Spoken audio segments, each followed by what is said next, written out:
பள்ளி இறுதித் தேர்வுகளில் இந்த ஆண்டு தனியார் பள்ளிகளுக்கு இணையாக அரசு பள்ளி மாணவர்கள் அதிக மதிப்பெண் பெற்றுள்ளதாக பள்ளிக் கல்வித்துறை அமைச்சர் ராஜ்மோகன் தெரிவித்துள்ளார். மதுரை மாவட்டம் திருப்பரங்குன்றம் அருகே உள்ள அரசு மாதிரி உண்டு உறைவிட பள்ளியில் ஆய்வு செய்த அமைச்சருக்கு மாணவர்கள் உற்சாக வரவேற்பு அளித்தனர். பின்னர் மாணவர்களுடன் அவர் கலந்துரையாடினார்.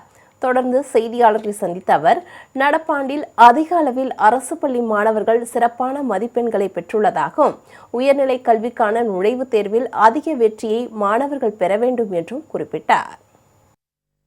குறையெல்லாம் ஒன்றும் இல்லை. அதாவதுங்க, பெருமையா இருக்கு. பிரைவேட் ஸ்கூல்ஸ் ஈக்குவலா இங்க இருக்கக்கூடிய பசங்க அவ்வளோ மார்க்ஸ் வாங்குறாங்க. மாவட்ட ரீதியாக நல்ல மதிப்பெண் வாங்குறதுல நம்ம மாணவ மணிகள்லாம் இருக்காங்க. இன்னும் ஐஐடி போன்ற உயர்நிலை கல்வி நிறுவனங்களை சேரக்கூடிய மாணவர்களும் இருக்கிறாங்க.